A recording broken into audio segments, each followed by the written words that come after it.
Assalamualaikum warahmatullahi wabarakatuh.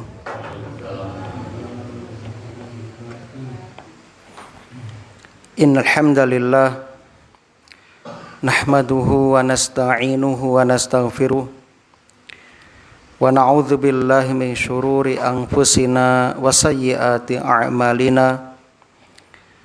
May yahdihillahu fala mudhillalah wa may yudlil fala hadiyalah. Asyhadu an la ilaha illallah wahdahu la syarikalah wa asyhadu anna Muhammadan abduhu wa rasuluh. Allahu ta'ala fil Qur'an, a'udzu billahi minasyaitonir rajim. Ya ayyuhalladzina amanu taqullaha haqqa tuqatih wa la tamutunna illa wa antum muslimun.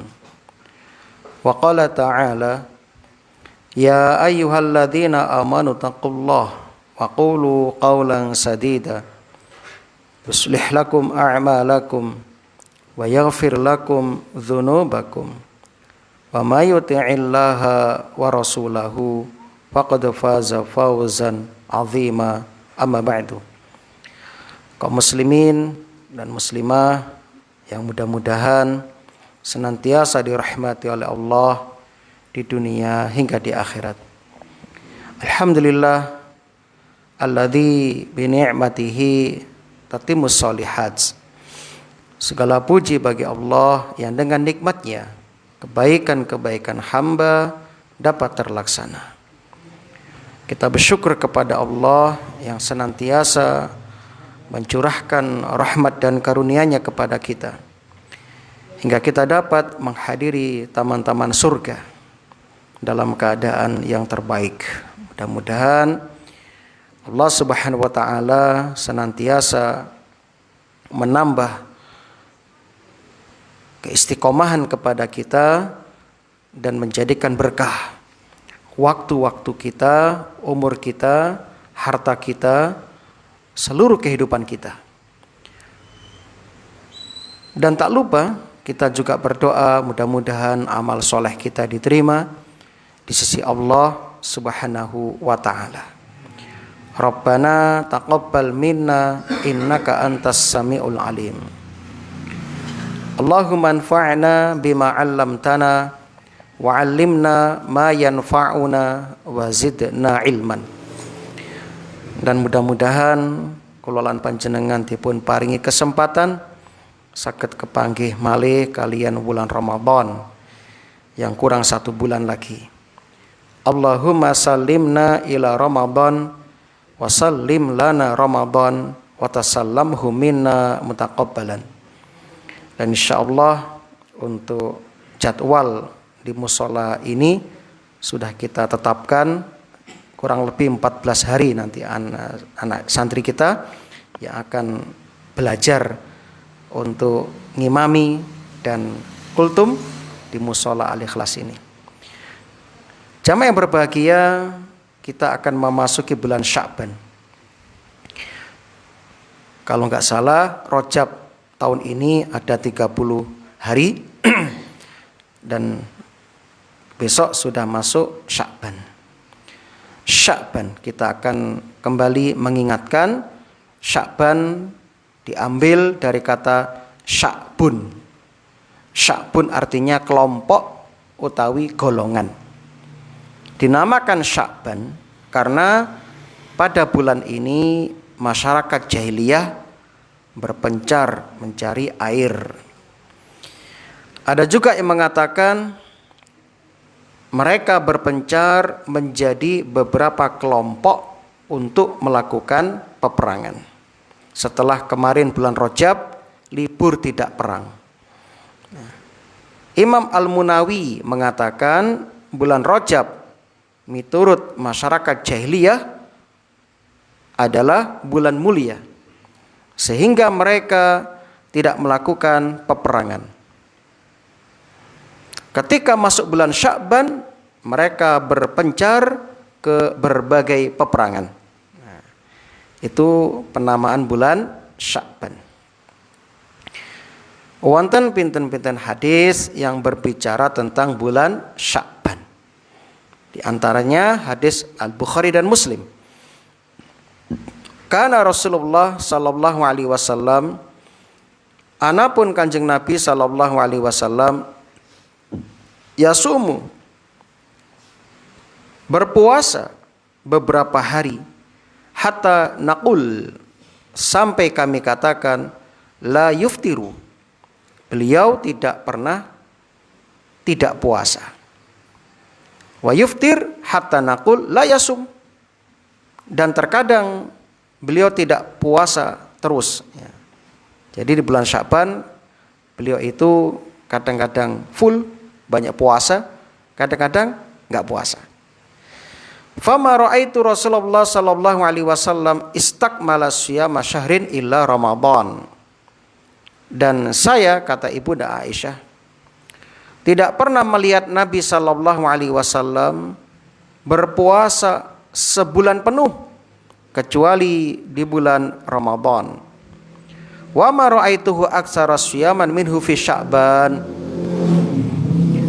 Saya juga tidak melihat beliau berpuasa yang lebih sering, yang lebih sering ketika di bulan Sya'ban. Rawahu Al-Bukhari dan Muslim.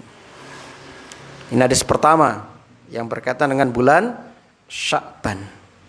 Hadis kedua riwayat Al-Bukhari dan Muslim, saking Aisyah, lam yakunin nabiyyu sallallahu alaihi wasallam yasumu syahron aktsara min Sya'ban. Belum pernah Nabi sallallahu alaihi wasallam berpuasa satu bulan yang lebih banyak daripada puasa bulan Sya'ban. Fa innahu kana yasumu Sya'ban kullah. Terkadang hampir beliau berpuasa Sya'ban sebulan penuh, hampir. Ini menunjukkan betapa seringnya Nabi ngekeh-ngekehake poso wonten ing wulan Sya'ban. Hadis ketiga riwayat Bukhari Muslim, saking Ibunda Aisyah, kana yakunu alayya saumu min Ramadan. Saya pernah memiliki hutang puasa Ramadan, fama astati'u an aqdiya illa fi Sya'ban. Dan saya tidak mampu melunasinya kecuali di bulan Sya'ban. Kenapa? Karena sibuk melayani Nabi sallallahu alaihi wasallam. Dados bulan Sya'ban bisa dianggap sebagai bulan terakhir untuk bayar utang poso sing tahun kala wingi. Nah, ini diingatkan ya. Karena saya sering mendapati murid-murid kami yang perempuan ini, kalau kami tanya itu diutang apa ora? Oh, masih punya Ustaz. Ini Sya'ban gurung mari. Padahal cuma 7, kadang cuma 8, kadang 6. Tapi karena males ya, enggak dibayar-bayar. Akhirnya sampai bulan Sya'ban kita ingatkan, kaget dia. Loh, wis Ramadan mana? Iya loh. Iya toh. Oh iya, sampai nih kita ingatkan. Nah, ini sering ya. Mungkin di antara ibu-ibu ada yang masih punya utang, atau bapak masih punya utang, monggo ndang cepat dilunasi. Hadis yang keempat tentang bulan Sya'ban dari Abdullah bin Abi Qais. Bila mendengar Aisyah radhiyallahu anha mengatakan, kana Rasulullah sallallahu alaihi wasallam yatahaffadzu min Sya'ban. Waalaikumsalam. Ma la yatahaffadzu min ghairi. Rasulullah sallallahu alaihi wasallam sangat perhatian dengan bulan, tidak sebagaimana bulan yang lainnya, yakni bulan Sya'ban maksudnya. Summa yasumu li ru'yati Ramadan. Kemudian beliau lanjutkan dengan puasa setelah terlihat hilal Ramadan. Fa in ghumma alaihi adda salasina yaman summa shoma. Jika hilal tidak kelihatan, maka beliau menggenapkan Sya'ban 30 hari. Kemudian beliau berpuasa. Hadis yang kelima, idzan tasafa Sya'ban fala tasumu. Jika sudah masuk pertengahan Sya'ban, janganlah berpuasa. Rawahu Abu Dawud wa Tirmidzi wa Ibnu Majah. Hadis yang keenam, saking Ummu Salamah. Ma ra'aitu nabiyya sallallahu alaihi wasallam yasumu syahraini mutatabi'ain illa Sya'ban wa Ramadan. Saya belum pernah melihat Nabi sallallahu alaihi wasallam berpuasa 2 bulan berturut-turut selain di bulan Sya'ban dan Ramadan. Jadi hadis-hadis yang berbicara tentang Sya'ban ini luar biasa, tentang puasa. Ya.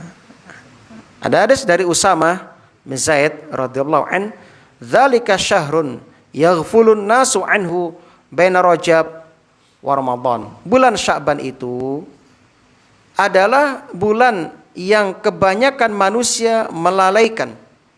Kenapa? Mereka sibuk dengan bulan Rajab, lalu fokus dengan Ramadan. Akhirnya apa? Sya'ban terlupakan.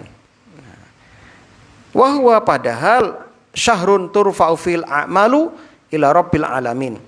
Bulan Sya'ban itu bulan diangkatnya amal kepada Allah Subhanahu wa taala. Fa uhibbu ayyurfa'a amali wa ana shaim, terus Kanjeng Nabi. Dan aku senang, aku remen ketika amalku diangkat aku sedang berpuasa. Rawahu An-Nasa'i dan Ahmad. Kaum muslimin rahimani wa rahimakumullah. Nah, selain hadis-hadis yang sahih barusan, ada juga hadis dhaif, hadis lemah yang berada di masyarakat. Ya, misalnya dari Anas bin Malik, Nabi sallallahu alaihi wasallam ditanya, puasa sunnah apakah yang paling utama setelah Ramadan? Beliau bersabda Sya'ban, dalam rangka mengagungkan Ramadan. Hadis ini didhaifkan oleh para ulama. Kemudian yang lain, ya,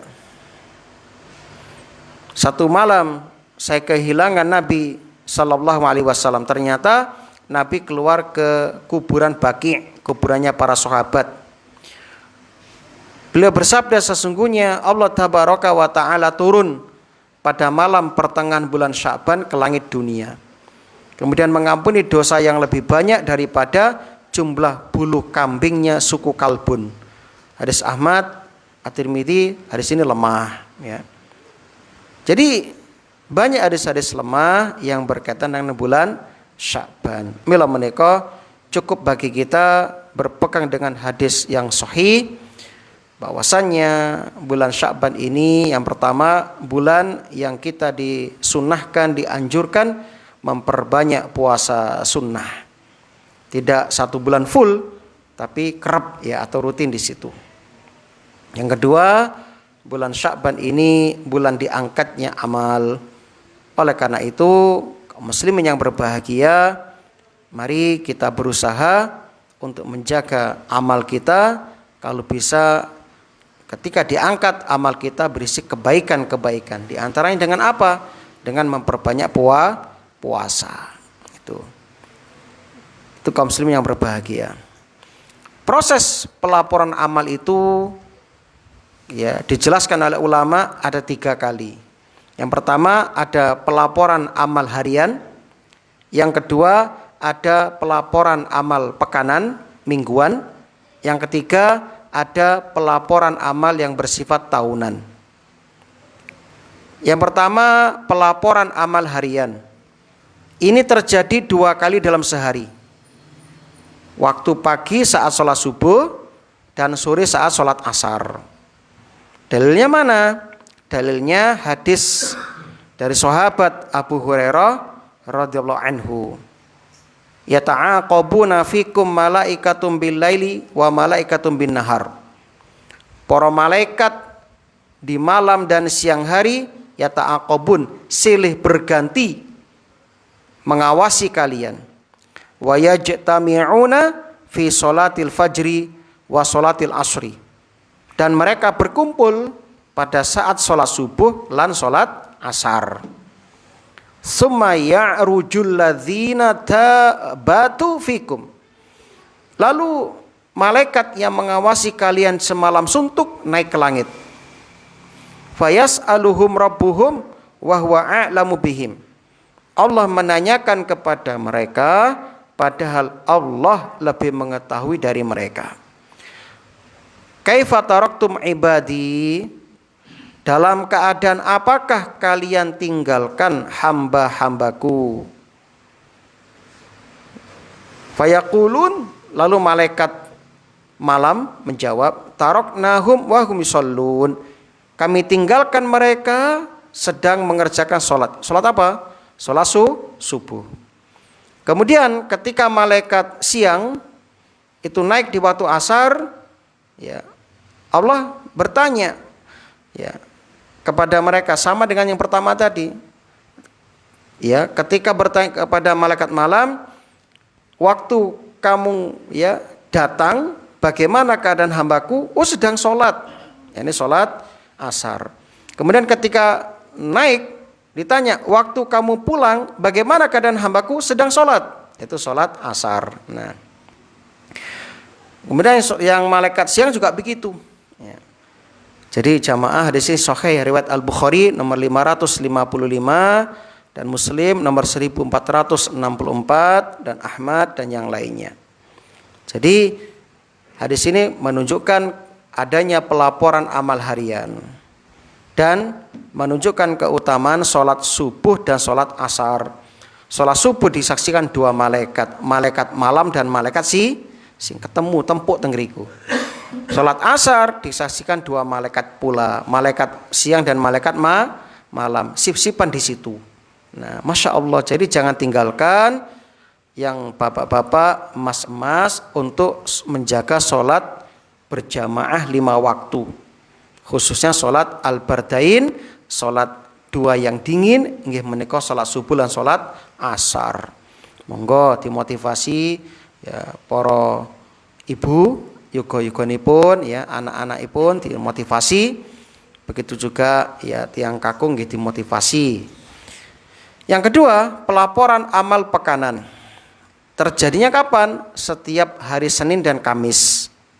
Dalam hadis Bukhari Muslim, saking sahabat Abu Hurairah radhiyallahu anhu, sami'tu Rasulullah sallallahu alaihi wasallam yaqul, aku mendengar Nabi bersabda, inna a'mala bani Adam tu'radu kullu khamis lailatul jum'ah fala yuqbal amalan qati' rahim.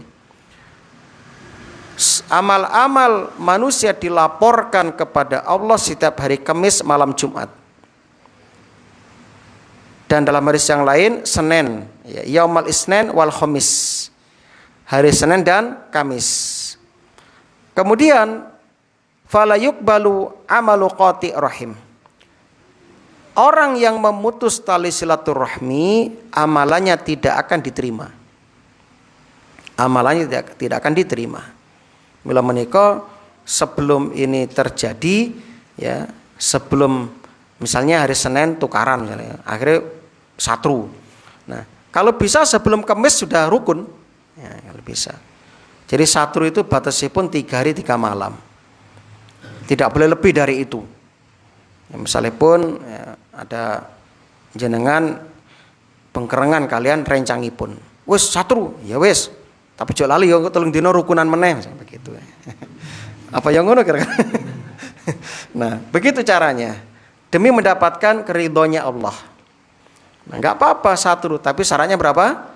3 hari 3 malam kudu rukun maneh. Nah, begitu. Ya kalau bisa jangan satu ya, saling memaafkan, saling mengasihi, saling mencintai karena Allah Subhanahu wa taala. Itu jamaah yang berbahagia. Dan dalam hadis yang lain, fa uhibbu ayyurada amali wa ana shaim. Terus Kanjeng Nabi, dan aku seneng, aku suka saat amalku dilaporkan kondisiku sedang berpuasa. Nah, ini. Yang ketiga, pelaporan amal tahunan, yaitu terjadi di bulan Sya'ban. Dasaripun hadis An-Nasa'i nomor 2329 ingkang sampun kula waosaken wau. Jadi bulan Sya'ban itu bulan diangkatnya amal, dan Nabi senang ketika amal diangkat dalam keadaan sedang berpuasa. Nah, itu jamaah yang berbahagia. Nah mudah-mudahan diberi kesempatan dapat berjumpa dengan bulan Sya'ban dalam keadaan sehat walafiat, ya, aman sentosa, kemudian dimudahkan untuk memperbanyak amal-amal soleh seperti puasa sunnah. Ya, dan yang ada masalah, ada ya dengan saudara segera rukunan, segera saling memaafkan. Ya, yang terbaik yang mendahului uluk salam, mengucapkan salam itu yang terbaik. Nah. Jamaah rahimani wa rahimakumullah. Bahkan di antara kebiasaan tiang-tiang soleh, kalau rumiyin, ya, ketika memasuki bulan Sya'ban, mereka tampil lebih baik, lebih istimewa. Kenapa? Sebab bulan Sya'ban bulan diangkatnya amal. Nah, ini kesempatan. Kemarin sudah kita ingatkan bahwa di pondok sedang ada pembebasan tanah wakaf. Ini kesempatan ya. Bulan Rajab itu bulan suci, bulan istimewa. Bulan Sya'ban bulan diangkatnya amal. Bek menawa jenengan pas ya wakaf ya senajan 10.000, 20.000 pas diangkat amalnya tertulis ya tahun ini si fulan wakaf, masya Allah ya. Jadi nggak harus ya 100.000 enggak ya, sedoso nggih angsal, 50.000 nggih angsal, monggo saikhlasipun. 5.000 insyaallah nggih angsal ya, monggo bismillah. Tapi kok kebangetan ya, wong paket data mawon sebulan pinten? Wifi satu bulan berapa? Ada yang 100, ada yang 200, ada yang 150 ya. Ini untuk akhirat, untuk ya masa depan kita yang sesungguhnya, masa eman kan begitu. Bahkan para tabiin setiap hari Kamis dan Senin itu nangis. Ya, itu para tabiin, setiap Senin nangis, Kamis nangis. Ya, ngapain? Curhat ya, mereka curhat kepada istrinya, mohon maaf mungkin selama 1 pekan ini saya begini-begini, minta maaf ya Mas. Masyaallah. Kemudian di bulan Sya'ban apa malih? Nah, ini sering istri-istri para salaf ya, istrinya para sahabat tabiin, kalau bulan Sya'ban itu nangis teng pangkuan bojone dewe-dewe. Mas nyuwun ngapura Mas, ini bulan diangkatnya amal Mas, begitu. Nah, ini perlu dicontoh Bapak Ibu ya. Nah, pernah nggak kira-kira ibu dan bapak saling curhat ya, sama-sama minta maaf gitu kan ya? Jarang kata sih, ngentos siriatin kata sih, ngenteni bodoh baru njaluk ngapura. Ah, ini kurang tepat ini. Nah, saya kira ini sebagai mukadimah mengingat kita betul-betul ya, memasuki bulan Sya'ban. Ya, nah. Taib, alhamdulillah kita lanjutkan. Membacakan hadis ya, yang berkaitan dengan kitab Thaharah tentang ancaman meninggalkan tasmiyah ya, meninggalkan membaca bismillah sebelum berwudu ya, mengucap bismillah sebelum berwudu. Naam. Bismillahirrahmanirrahim.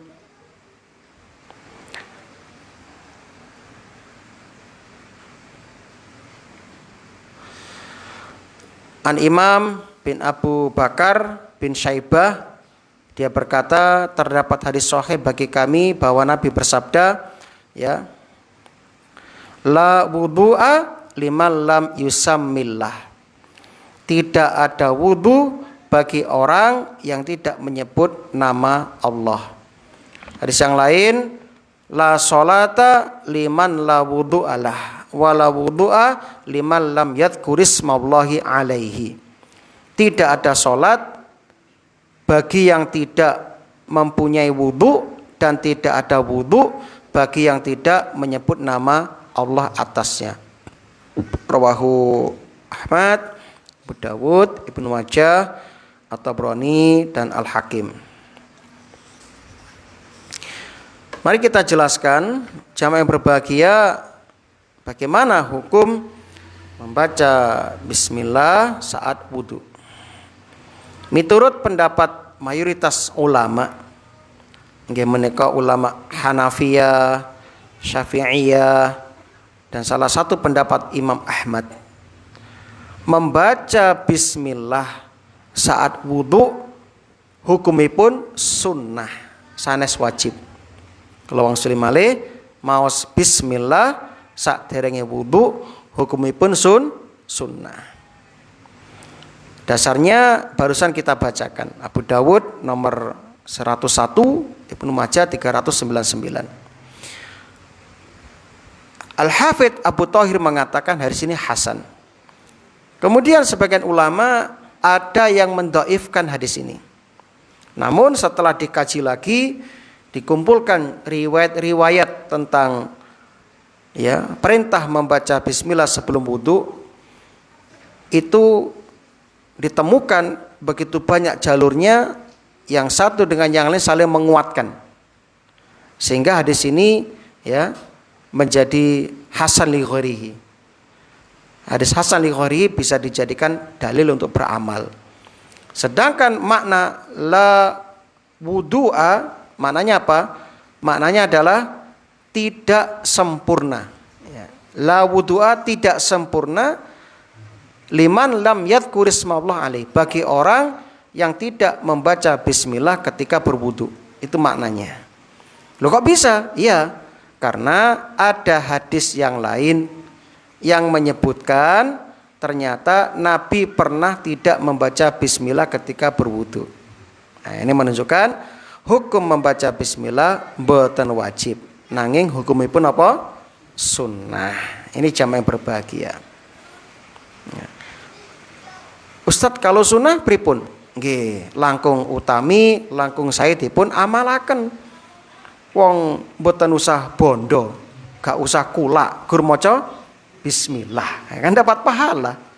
Pahalanya besar itu. Nah, eman-eman kula lan panjenengan butuh pahala.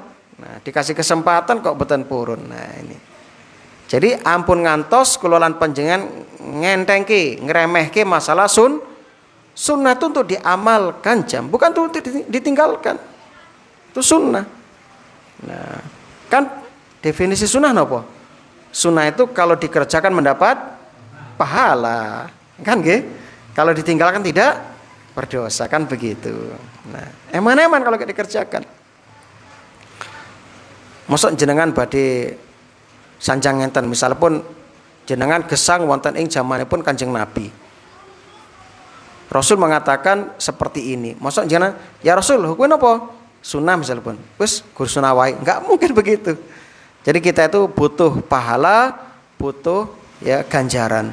Jadi setiap ada sunnah-sunnah Nabi hendaknya kita mengamalkan, jangan ditinggalkan. Ya, jangan ditinggalkan. Ya, itu jamaah yang berbahagia. Hadis berikutnya anjuran bersiwak dan keutamaannya.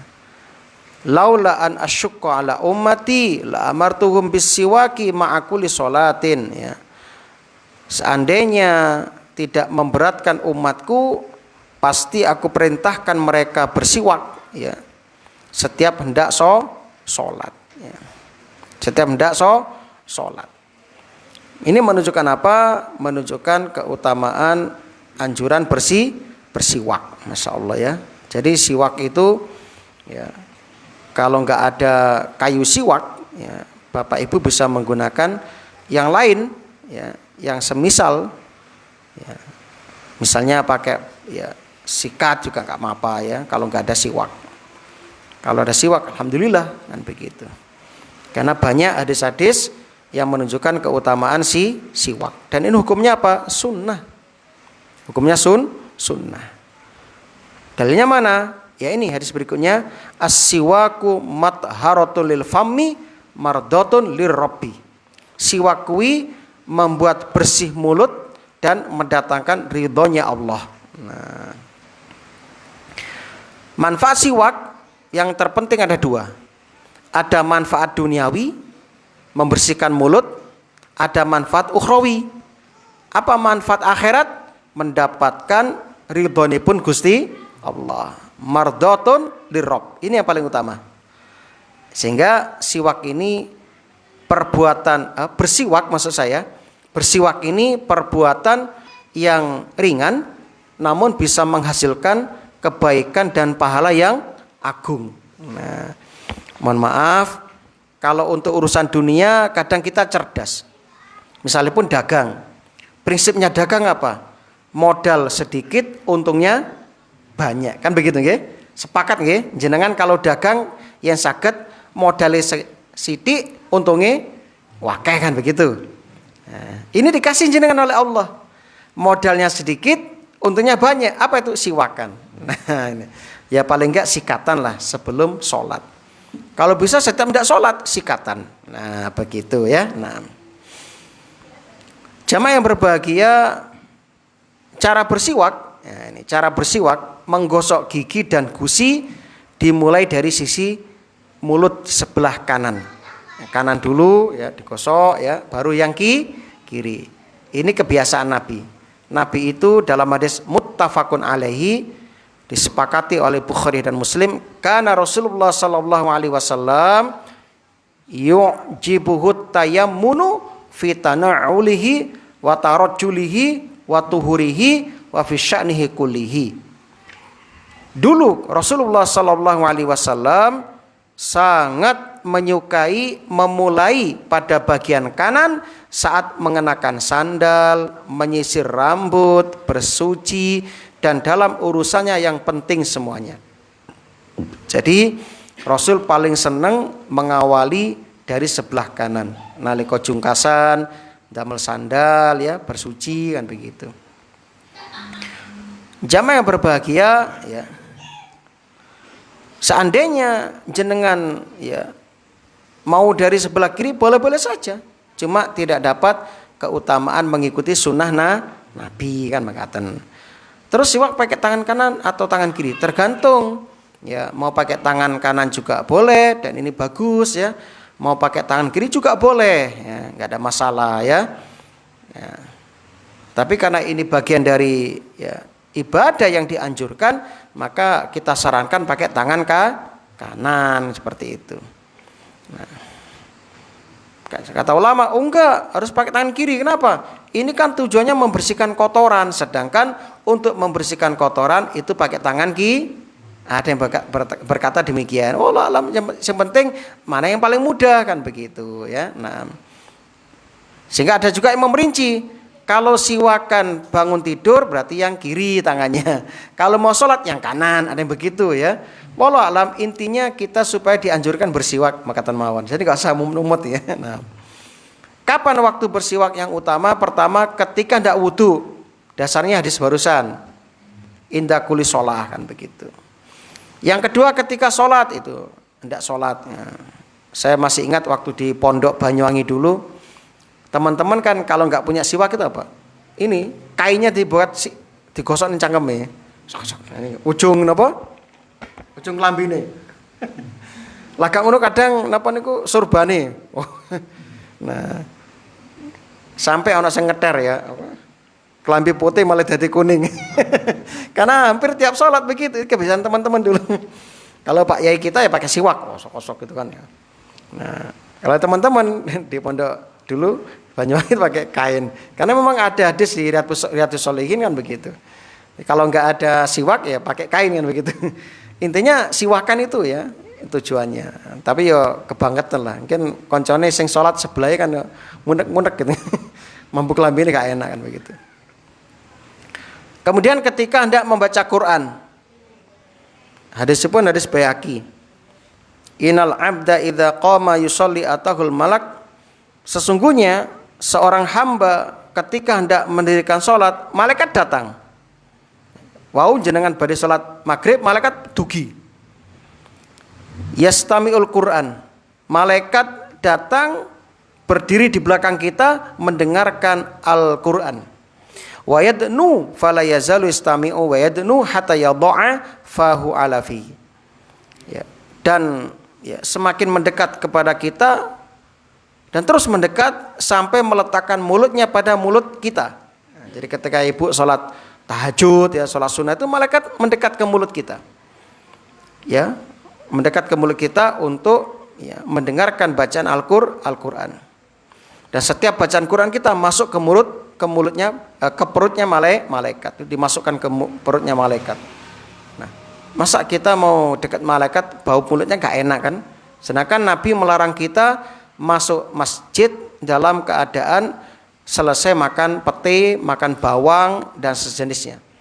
Jadi kalau bapak ibu habis makan bawang atau makanan-makanan yang tidak sedap baunya, maka jangan mendekat ke masjid sholat jamaah sebelum bersih. Sebab itu bisa menyakiti jamaah dan menyakiti malaikat. Yang keempat, disunahkan bersiwak ketika masuk rumah. Hadis Bukhari Muslim. Ini kebiasaan Nabi. Jadi kalau bisa bapak-bapak masuk rumah itu sudah bersih, nggak ada bau yang nggak sedap. Masya Allah, begitu indah. Apalagi Nabi punya kebiasaan setiap masuk rumah mencium kening istrinya. Nah ini, gimana kalau bapak-bapak? Nah, Pak Zen, pripun? Oh, kesupen Ustaz. Wisin Ustaz. Nah, Nabi begitu, Pak. Mau ke masjid, Nabi juga sama. Apalagi mau sholat Jumat, Nabi keliling ke rumah istrinya, dicium keningnya. Nah, dan tidak berwudu lagi. Ya, begitu. Masya Allah ya, begitu mesra dan samawa keluarga Nabi Shallallahu Alaihi Wasallam. Yang kelima, ketika hendak sholat malam, ini dianjurkan, ya, dianjurkan. Nah, itu jamaah rahimani wa rahimakumullah. Hadis berikutnya, ya, hadis berikutnya. Ini banyak sekali hadisnya ya, tapi kita lewati. Kenapa? Karena sama, cuma beda lafadz ya. Beda lafadz ya. Ini ada hadis yang lain. Karena Rasulullah sallallahu alaihi wasallam yusolli bil laili rakaatain. Masya Allah, ini jadi dalil ya. Nabi salat malamnya berapa? 2 rakaat. Rasulullah sallallahu alaihi wasallam salat malam rakaatain, 2 rakaat. Suma yang sharifu fayastaku. Lalu beliau ya pergi dan bersiwak. Nah, di tengah-tengah salat itu beliau bersiwak. Rawahu Ibnu Majah dan An-Nasa'i. Nah, jadi dianjurkan bersiwak ya, ketika sholat tahajudnya. Bahkan dalam hadis yang lain, ya Nabi betul-betul diperintah bersiwak oleh Allah Subhanahu wa Ta'ala. Jadi ini agama yang luar biasa.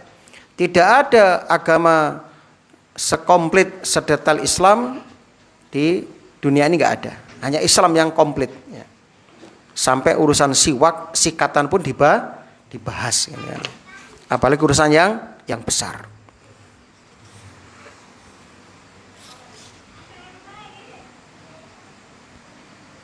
Nah, berikutnya tentang anjuran nyelat-nyelati, nyelang-nyeling, nyelat-nyelati jari-jari dan ancaman bagi yang tidak melakukannya. Nah, karena kitab ini tentang anjuran dan ya, ancaman. Nah, jadi ada ancaman Pak, kalau bapak dan ibu nalika badhe wudu tidak nyelat-nyelati jari jemari. Ya, jadi tidak nyelat-nyelati ini, itu ada ancamannya. Dari Abu Ayyub Al-Ansari radhiyallahu anhu dia berkata, Rasulullah sallallahu alaihi wasallam bersabda, "Habbadzal mutakhallilun min ummati." Alangkah baiknya orang-orang yang menyelang-nyeling jarinya dari umatku. Rawahu at-Tabrani. Ya. Jadi ini bagian dari sunnah Nabi. Dalam hadis yang lain, latan hakunnal asabi'a bitahur aw latan hakunnahan nar. Kata Rasulullah dari sahabat Abdullah bin Mas'ud, Nabi bersabda, basuhlah jari-jari dengan alat bersuci itu dengan air, ya, latan hakun dengan mantap.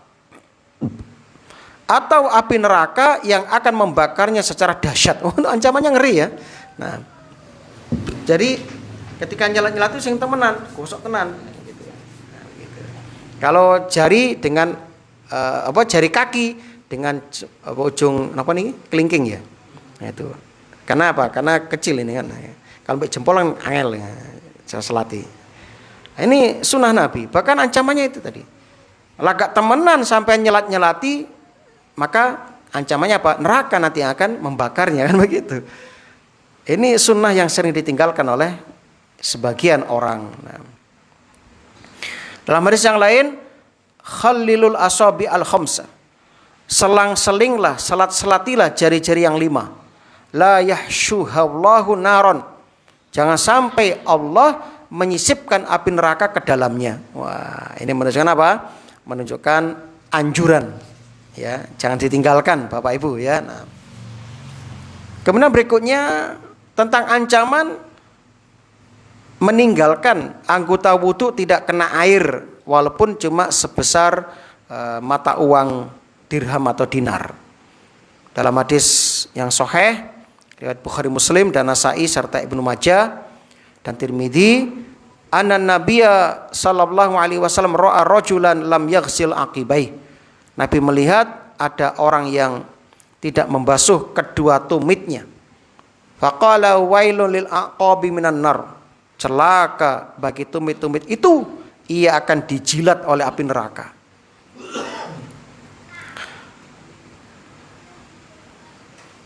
Dalam hadis yang lain, wailul lil aqabi wa butunil aqdam minan nar. Celaka pemilik tumit-tumit dan telapak kaki, keduanya akan dijilat oleh api neraka. Jadi kalau wudhu supaya diperhatikan tumitnya. Ini sering orang dilewati kadang ya, dilewati. Naudzubillah. Nah, jadi wudhunya nggak usah ke susu, ya, juga nggak boleh boros air ya, secukupnya saja.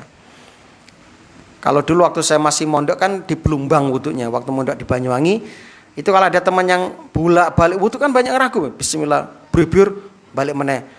Nawaitul wudhu li rafil hadasil asghari. Wudhu dulu, ragu meneh. Moro ustaz saya itu guru kami kalau lewat, iki setan. Moro diangkat jeblok nang Blumbang. Iki setan iki.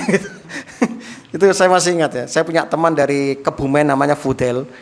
Itu ketika wudhu bolak-balik ragu, moro Pak Ye lewat, moro diangkat dijegur nang Blumbang. Setan itu man. Insyaallah ya. Itu banyak ibu-ibu dan bapak itu. Sampai entek banyu akeh biar ragu terus ya. Saya pernah mendapati ada bapak-bapak itu kan wudhu. Kan di tempat kami di pondok itu kan pakai Blumbang ya, jedingan dulu kan. Wudhu pakai jedingan itu. Sampai lumutan kadang. Masih ingat. Nah, itu wudhu biar sampai sholat 5 waktu itu sholat jamaah mari, Pak. Dia saya wudhu. Saya masih iki wong iki piye to karepe? Mulai dari ya pujian dia wudhu. Sampai sholat qomat saya wudhu. Sampai mari salam wudhu, saya ragu.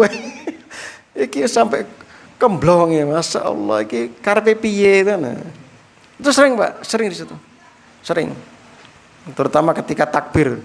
Itu banyak teman-teman dulu waktu di pondok Nahdien saya mondok itu. Imamnya sampai selesai baca surat, saya takbir Pak gurung mari. Allah, gak mantep balen meneh. Balen meneh. Sampai imamnya rukuk baru mantep deh. Astagfirullah, ini ragu-ragu sekali ini. Nah, kurang mantap ya. Lihat imam-imam Masjidil Haram, Sudes, ngimami bagaimana? Enteng, Allahu Akbar, selesai. Ya, enggak Allah, enggak begitu. Nah, imam-imam besar itu kalau ngimami, santai, Allahu Akbar, selesai. Ya, itu jamaah, Masya Allah. Saya masih ingat dulu. Nah. Jadi monggo hati-hati ketika wudhu, jangan sampai ya ada yang ketinggalan. Baik, saya kira ini kajian kita di malam hari ini. Alhamdulillah, ya, mudah-mudahan ini bermanfaat. Monggo, wabillahi wonten ingkang badhe dipun tangletaken, ada waktu ya sedikit.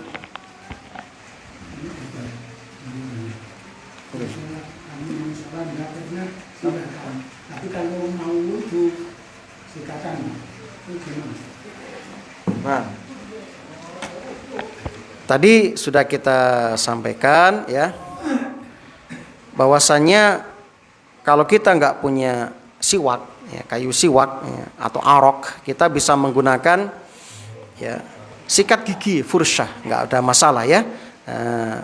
Jadi tujuannya adalah untuk kebersihan. Cuma bedanya kalau ya apa itu? Kalau pakai siwak itu yang dimaksud siwaknya masih seger ya, bukan siwak sudah kering ya.